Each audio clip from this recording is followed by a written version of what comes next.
Yo, what is up, Robert.T.Adventures squad?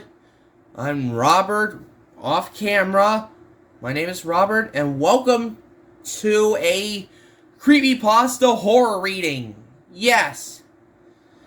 Now, normally I don't do Creepypasta reading on this channel, but I searched up on the internet, and I found this. Alternate ending of Toy Story 3. Which is a creepypasta, so yeah. And I have Tails here. Say hi to the camera, Tails. Hey guys, what doing? Tails? What are you doing?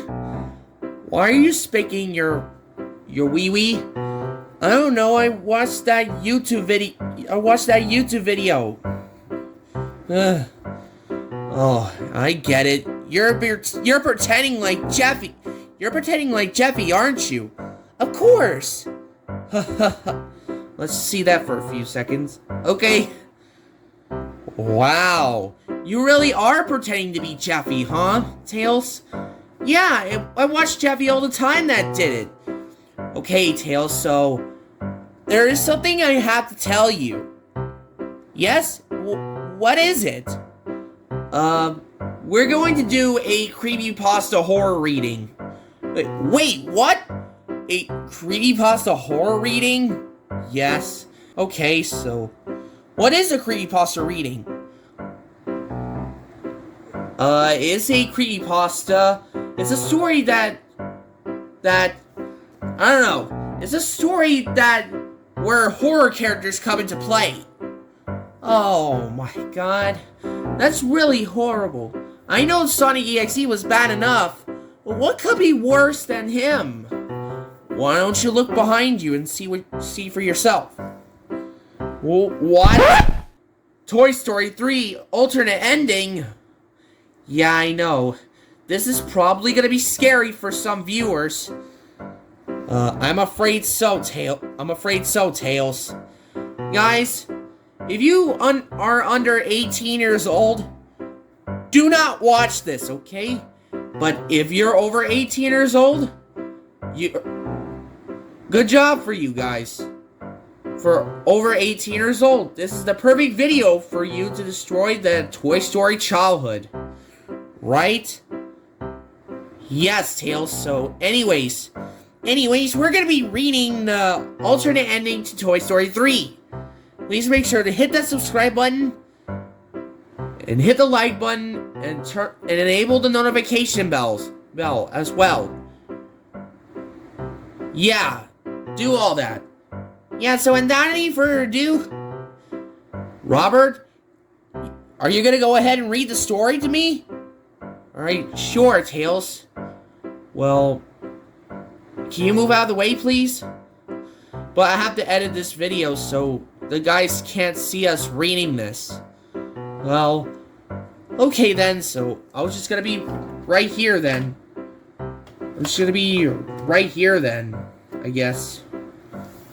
Oh, okay, so let's begin reading this. Time to read.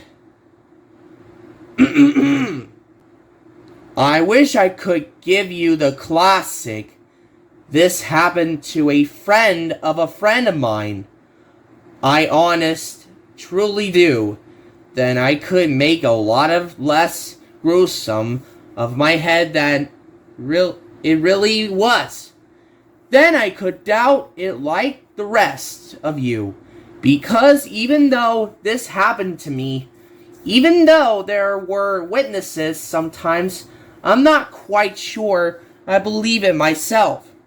It's the wails of my now 4-year-old daughter at night that remind me that I did indeed happened.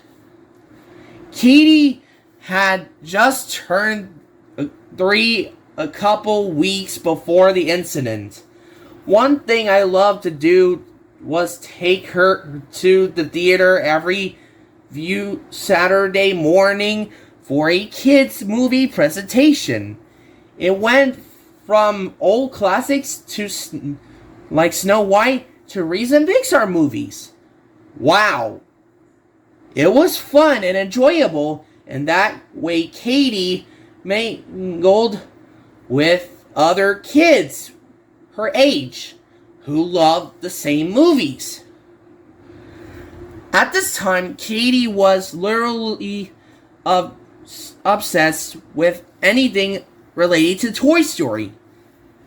We had all 3 movies on DVDs, which she watched recently. Thank God I love those movies too, because you could get sick of watching the same thing a minimum of 5 times a day. Let me tell you.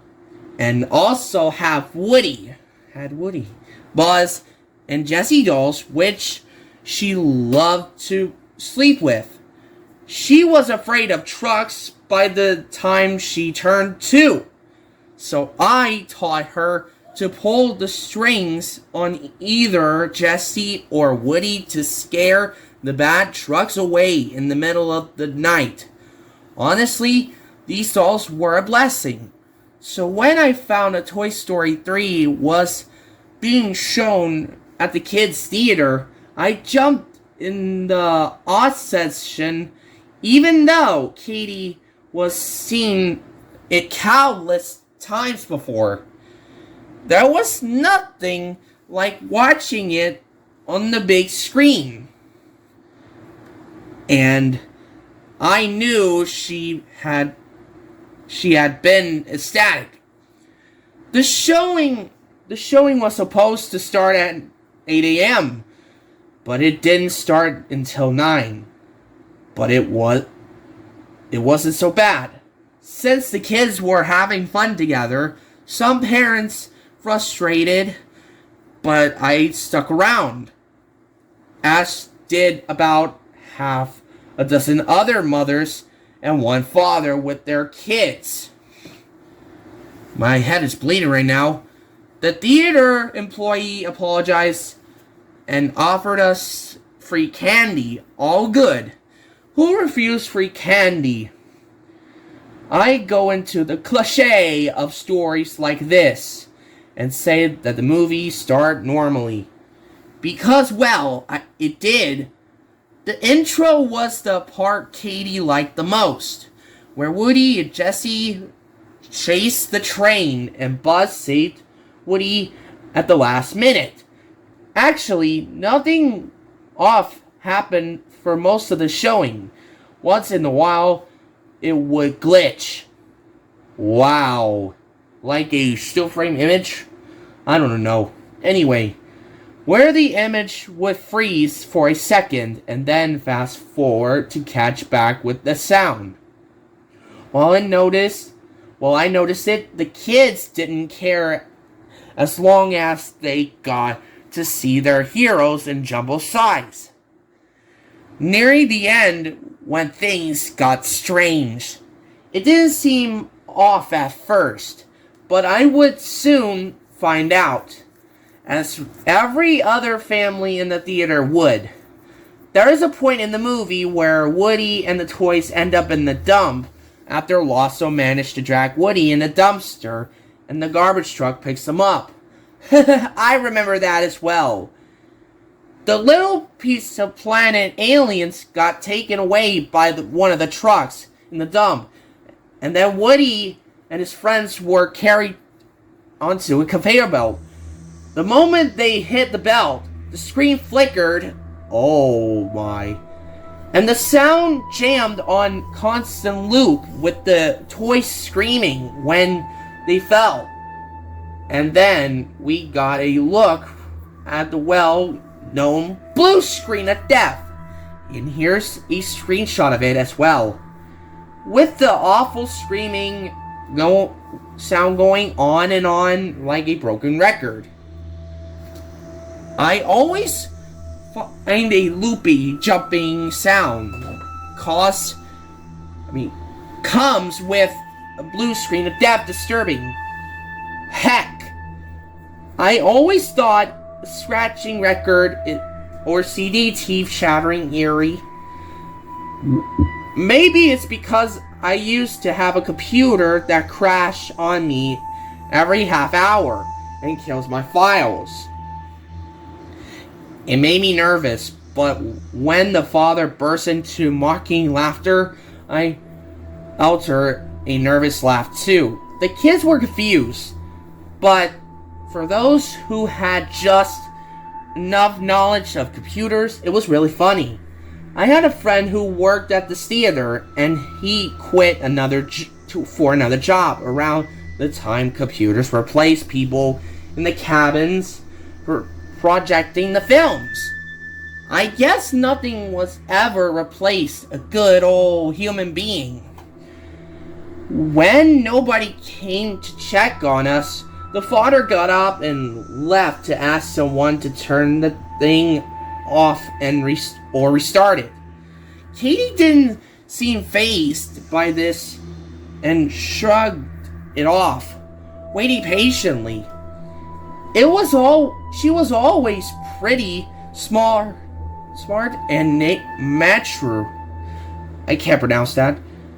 Knowing she could watch it at home anyway, a little boy was crying and the mother had to leave when the sound became ridiculously loud. It wasn't constant, the screaming sound. You see, it lowered to a near whisper and became loud enough to make my head buzz. At some point, Katie gave me a worried look as she clasped her hands over her ears. Before I made a final decision to leave, however, the screen went black and an employee returned with the father with a flashlight, apologizing and letting us know they will resume the movie shortly. Apparently, they've been having equipment problems all morning. Well, all morning. Unbelievable, man. Anyways, shortly after the projector came back to life, the movie resumed a few minutes prior to the crash, only to crash the same spot a second time. Blue screen of death again. By then, the father laughed and I were laughing. Don't get me wrong. We only paid for a $5 fee for entrance, but this is getting ridiculous. Seriously, the father reclaimed. This time, no one had to go get an employee. The scene flickered and the movie started where it left off almost immediately with a loud click coming from the cabin up behind me.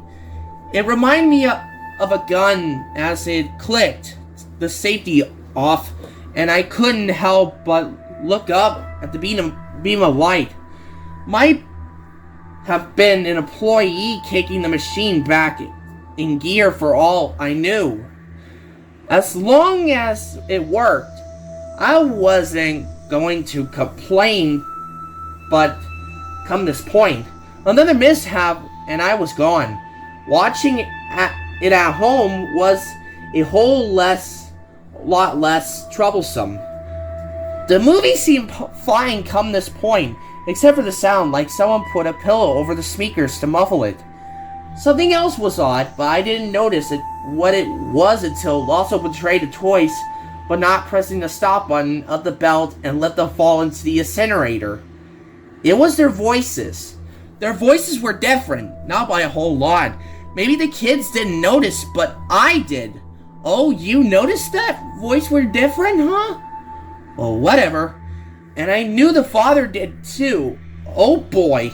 Because we exchanged close, curious glances. They were similar, but Woody, for example, clearly wasn't voiced by Tom Hanks anymore. It was around that time that I felt something was really wrong. My stomach clenched painfully and I felt a heartbeat like a drum roll. There was no reason for it. I had no explanation for the voices being different. The only differences didn't just end there.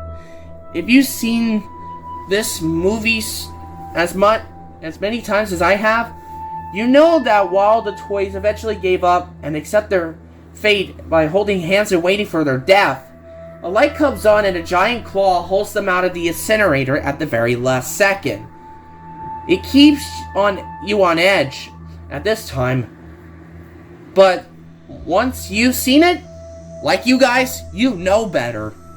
Except, I didn't know better anymore. The animation was fluid, but I know now it isn't right. There was none of the dramatic music I was used to hearing. In fact, there was no music at all. Maybe it just wasn't necessary. Imagery was enough. Already I felt the lump in my throat just watching the animation. I couldn't move. I was nailed to my seat. The problem is, the claw saving the toys never came down. There was no heavenly light before our last minute rescue. In fact, there was no rescue. Oh no! So that means there's no rescue in this alternate ending? Oh yeah, it's a Creepypasta Tales. I'm afraid so. Anyways, the toy screamed and screamed and screamed.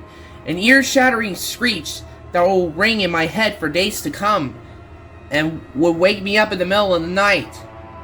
The toys held hands which shrank as their plastic melted into a thick flesh-colored goo. I remember Woody's face the most, because this is what the screen mainly focused on as they advanced towards the fiery pit in the middle. Black bubbles popped first on his cheeks, and his gaping mouth opened wider than it was humanly possible. His lips stretching the ridge lengths until his whole jaw melted off at the edges, leaving long, thick, liquid streaks of burning plastic behind. I was reminded of the way cheese strings, when warm and melted, which forced a completely insane bout of laughter out of me. Cheese and plastic? What the heck was I even looking at?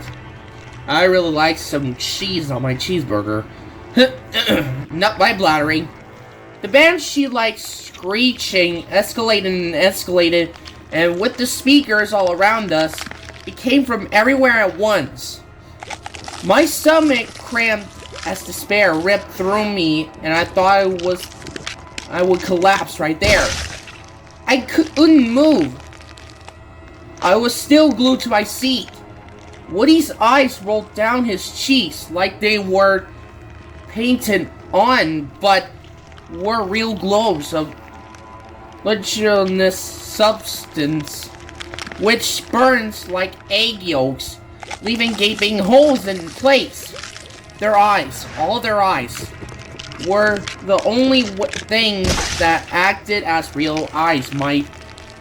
Not like plastic or fabric. Later I realized why. Eyes are the mirror of the soul. Eyes. Even if they look painted, they are always real. Always.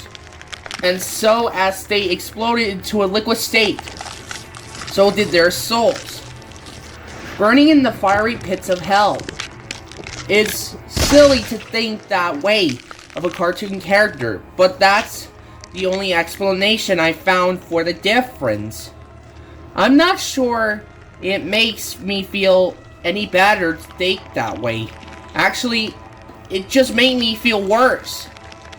Woody's hat had melted over his head and shaped it unnaturally, and it will. Sorry, guys. And with it, the fabric of his clothes caught fire with one burst. It crackled like some demonic laughter, burst into sparks, come pulsing back. Except it didn't go far because his hands were fused with Slinky and Buzz's hands. Their screaming was like the sounds of pure hell. Like something from a demon. The voices. No, wrong. It sounded human until now. I felt a sharp cramp in my hands because I've been holding on to the arm of my seat as though they were my lifeline. And in some way, they were. The action kept me grounded because a part of me feared I end up in that pit and melt off as well if I didn't keep some of myself in this reality.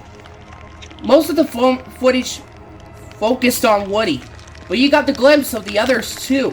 Toys like Buzz and Rex, toys that were made exclusively of plastic, melted quickly in a disturbing, colorful goo. I like goo anyway. There was no blood, just plastic melting itself off and bursting into flames. It was horrible and graphic. Maybe it was because you get to know these characters so well that you feel them alive despite the fact that they were toys or cartoons. You don't need blood and organ spills, you just need to see them suffering, so deep you feel it too. I even felt my skin starting to prank and burn in response. I should have gotten out sooner, take Katie with me to spare her. It was a mistake on my part not to. I'll regret it for the rest of my life. The screeching turned wails, and I was able to come out of my trance long enough to realize that the sound of crying and screaming did not come from the speakers anymore, but the people around me. There was nothing like the sound of crackling fire from the pit around us now.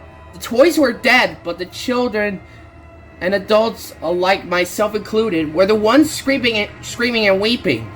With a sudden burst of strength, I grabbed Katie in my arms and ran out of the theater.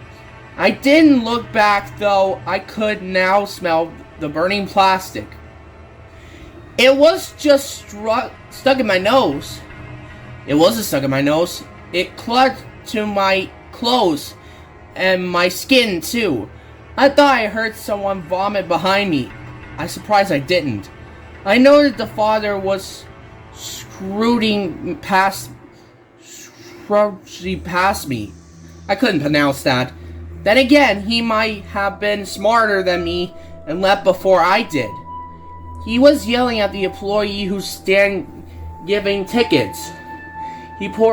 That poor kid didn't seem to get what he was saying. He'd been overwhelmed by the screaming and crying. Soon enough, the small crowd of parents were surrounding him. Things started getting violent, and the kid had to escape.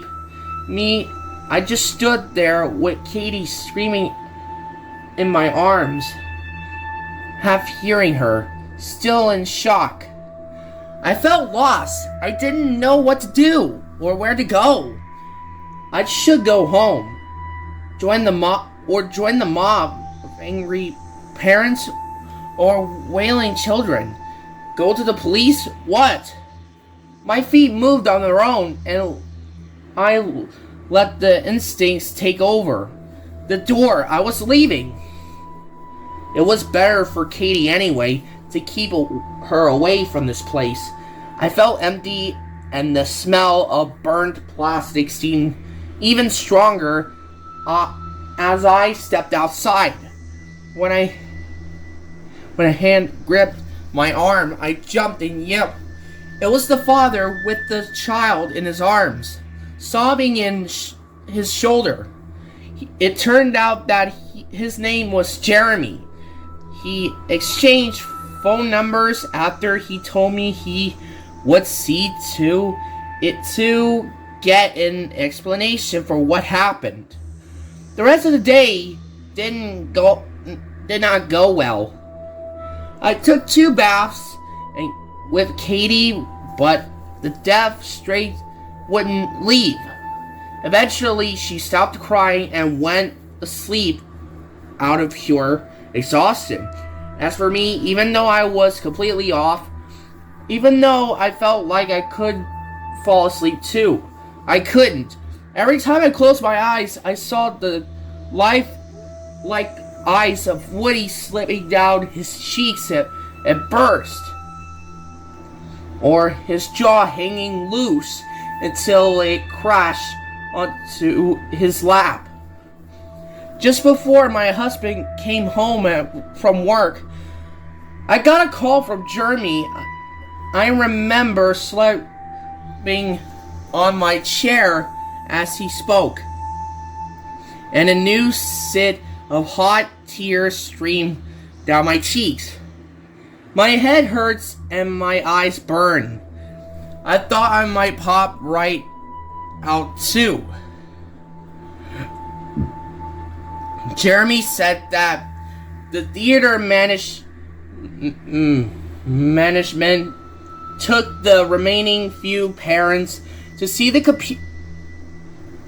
the computer that handled the projection of the movie. Sure enough, they found a virus stored in there, which steamed a homemade version of the movie.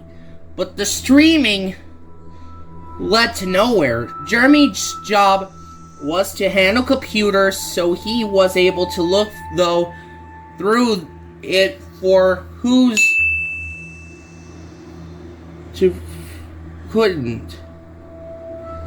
He tried tracing back where this streaming has come from and the virus, but there was no lead to follow. Either the prankster was an employee and he had set up the virus from the computer itself. Had covered his tracks, however, or something was very, very wrong with this picture.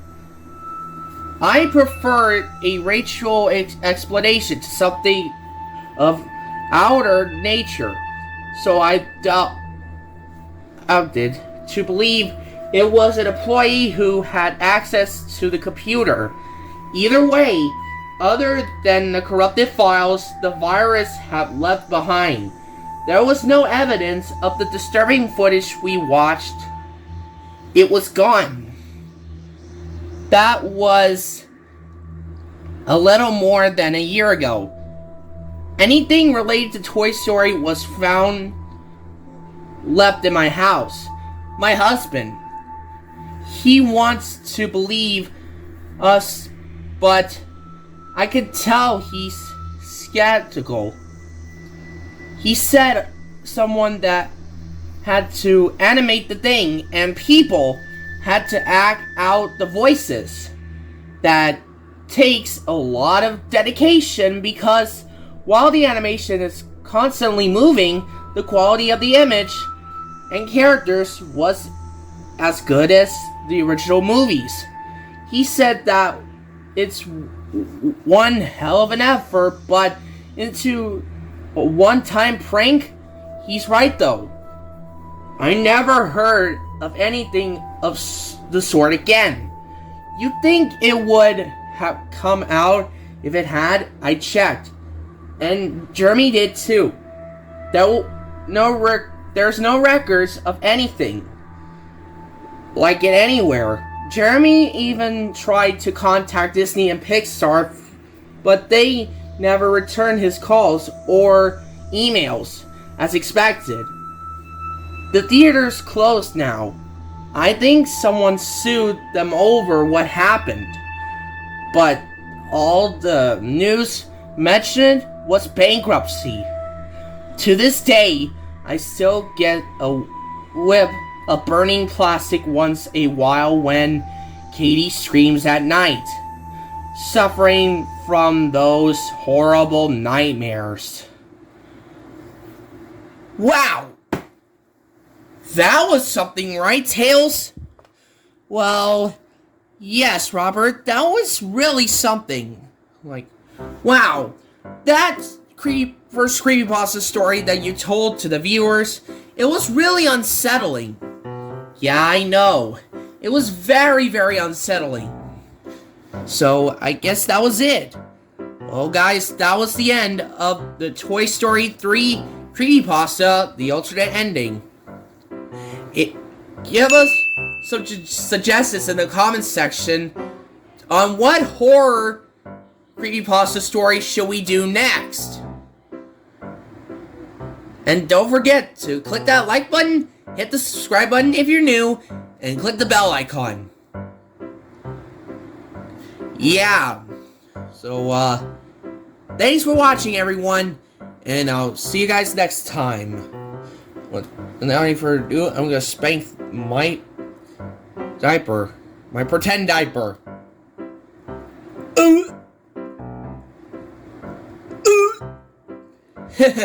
Tails, you're such really funny. Okay. Thanks for watching, everyone, and we'll see you guys next time.